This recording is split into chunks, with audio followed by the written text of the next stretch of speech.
So usually when I make videos like this one, I start the video with an obligatory disclaimer saying that I'm not trying to propagate this idea that all Americans are stupid. And while that is still true, I must say that when I went about finding posts for this video, I realized that I might actually be wrong. It might not be a matter of Americans not being informed, they might just not be intelligent. Now, this is the pot calling the kettle black because I'm an American myself, so who am I to say this? Well, by the end of this video, you will see exactly why I am slowly but surely losing faith in the American populace. Because when you see posts like this one right here, I mean, it's very hard to not lose faith. That said, so another reason to never go to England, aside from being put in jail for speaking about Christianity in any way or even being seen praying in silence, they can't even use the English language correctly.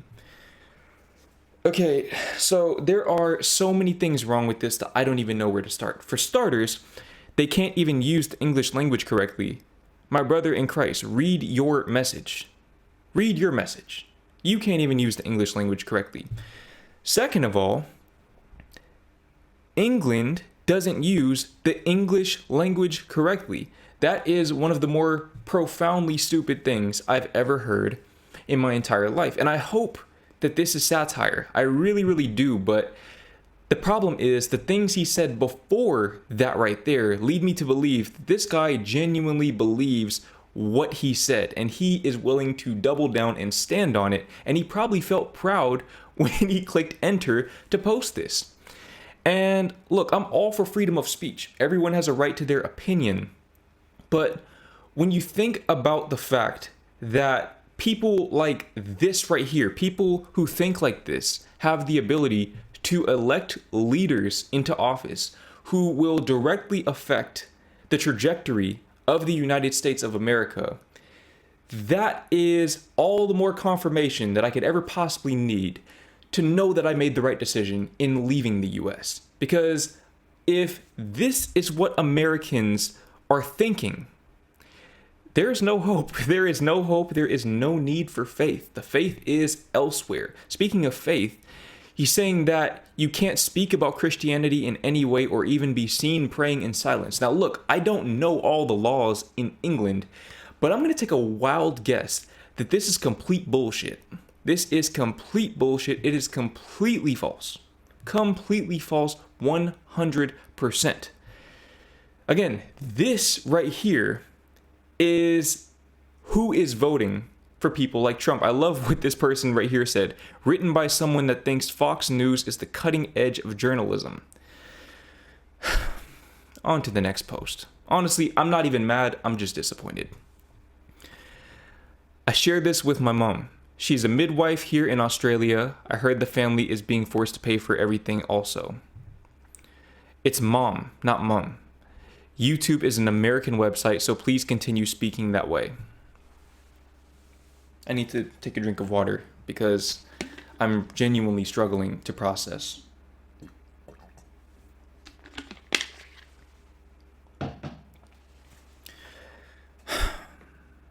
I would say you need to pray for this person, but apparently praying, according to this person, is not legal in other countries. So I don't even know what to say about this. I don't know what to say. I don't understand this degree of ignorance. I genuinely don't. Now look, I'm not saying I know everything. The difference is I know I don't know everything. People like this right here, they think they know everything. And that's the problem. It's the arrogance. It's the arrogance along with the lack of information that creates the lack of intelligence. Again, not even mad, just disappointed. Next post. Looking for examples of usage of Dankeschön. Did I say that right? I don't speak a lick of German, by the way. Not a single lick, but I'm assuming it's kind of similar to Dankjewel in Dutch. Before 1963, or was this a term coined by a songwriter? The song Dankeschön was popular in the US in the early 1960s. The story is that in German, there was no word for thank you. So the German-sounding word Dankeschön was coined by a songwriter. I wonder if the term Dankeschön was indeed created by Wayne Newton or his songwriter. Most importantly, is there any evidence of this term being used in the German language prior to Wayne Newton introducing this song? Thank you. You know how growing up we're taught that there's no such thing as a stupid question? That's incorrect. I'm coming to realize that that's simply not correct. There are such things as stupid questions, and this right here is one of them. At the very least, I will say this is ignorance. This person just doesn't know. At least they have the presence of mind to ask. They know they don't know the answer, but they have the presence of mind to ask, unlike this person and this person right here. But this is still very, very, very troubling. Very troubling that Americans are thinking like this.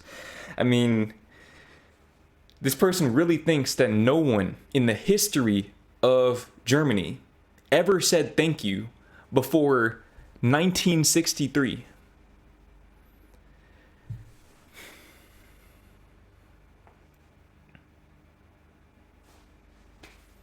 I don't even know what to say about this. I'm speechless. It's literally my job. It's my profession to commentate on things like this, and I don't know what to say.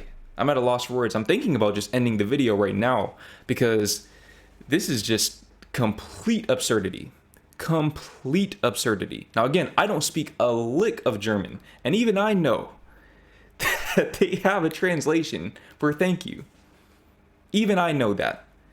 Every country has a translation for thank you because gratitude is an intrinsic part of the human experience, at least for people who are happy. And generally speaking, countries like Germany tend to rank higher than the US in the happiness and quality of life rankings. No coincidence there. On to the next post. Europe is a bunch of third world countries with better branding. I can't wait to read this tweet. Hot take from Billy Binion. Billy Binion. And his profile picture is in black and white, so you know it must be true. Hot take. Europe is a bunch of third world countries with better branding. No AC, no dryers. Ice is a luxury. You'll sweat through dinner while the waiter ignores you for 2 hours. Say what you want about America, but at least eating out doesn't feel like hot yoga with bread. By the way, don't dislike this video because of the things that they're saying. I am not in any way co-signing anything that these people are saying at all. You go to Twitter and you can't dislike tweets, but I don't know, you go send them some kind of message or something. Don't dislike my video, but living in Europe is like being a poor American. Things like 2-car garages and lawns are a luxury there. You want to know why people don't have 2-car garages in a lot of Europe? It's because people don't need 2 cars more often than not. They don't need 2 cars. And when they do, guess what they do? They park the cars outside. I know, it's crazy. It's a crazy concept that you can actually park a car, you can park a vehicle outside. It won't disintegrate when it rains. It's perfectly fine. And as far as lawns go, I mean, look, I will say that in the Netherlands, they didn't have a lot of houses that had large lawns. But I actually see that as a benefit because that's just less grass to cut. But if you want a lawn, you can not only get a lawn, but you can get a house with acreage. In fact, when we were in Fassen in the Netherlands, this is in Gelderland, it's basically out in the sticks in the Netherlands. 12,000 people. You had houses that had literal forests surrounding them, and it was private. I'm talking about you had a fence around the forest. I didn't even know you could do that, but they had their own private forests, and actually I saw a lot of, I guess, ranches or pastures, I don't know what you would call them, but farms basically, with farm animals. And guess what farm animals eat more often than not? They eat grass. They eat grass. So yes, houses have lawns in the Netherlands. You have the choice. You have the option. In the US, you don't really have the option to have a house without a lawn. At least from what I recall, unless you're in a place like New York or something like that, you can't really get a house that doesn't have a lawn. In fact, I think if I recall correctly, I want to say Not Just Bikes said in a video that it's literally a law that there has to be a certain amount of yard space between the curb and your house. And oftentimes they fill that yard space with grass. And if you try to get rid of the grass, guess what's going to happen? The homeowners association is going to come after you and start fining you because your house looks different from everyone else's.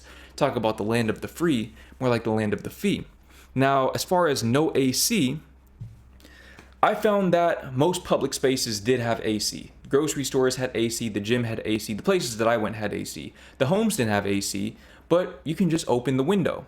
Now, of course, when there's a heat wave, it can get a little bit hectic. I heard that there is a heat wave going on in Europe. In fact, I might even react to a few videos about that because I want to know more about that as well. Comment below what's the highest temperature it's gotten in your European country so far this year. But when there's a heat wave, you just go outside because it's always going to be hotter inside than outside because the warm air accumulates and it gets trapped. So just go outside and go for a walk, because guess what you can do in Europe that you can't do in much of the US? Walk places, cycle places, go for a swim. It's not that hard. No dryers, complete bullshit. Ice is a luxury.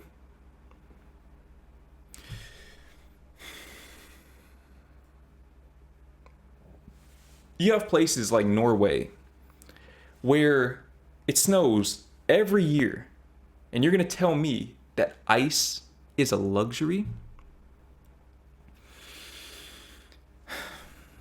On to the next post. There is a freedom in owning a car that Europeans just don't understand. Also, I don't know if this applies to others, but I just like being in control of my own life rather than worrying about if the plane, train, bus, whatever will crash. Hold on real quick. This got a lot deeper than I anticipated. If I'm driving, I'm in charge and I prefer it that way. I don't even like being a passenger. Thankfully, my wife does not like to drive unless we are in a hurry since she drives faster than me. So it works out great in that regard as well. So, I mean, this person pretty much covered exactly what I want to say about this.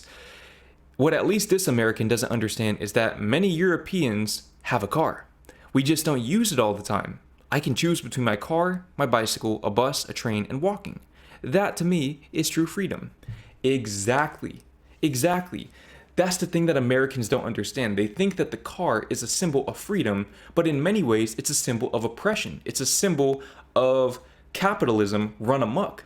Because the reason why you have to have a car in much of the US, which again, to this person's point, is not true freedom, having to own a car if you can't afford it, having to drive a car if you have driving anxiety or if you just don't like driving, and creating traffic jams where they're not necessary, all of that is a direct result of lobbying from the oil and automotive companies. It's not a coincidence that America is a car-dependent country. And until Americans figure that out, they're going to make posts like this right here justifying America's car dependency. And I always say this, but it's not about infrastructure. It's about the psychology. And as long as Americans are thinking like this, especially in mass, as long as people like this guy are the rule rather than the exception, that infrastructure is not going to get built because people aren't going to see the value in investing just a little bit more money into drastically improving the quality of life of themselves and everyone else, and actually being in charge and having real control, real agency over their lives.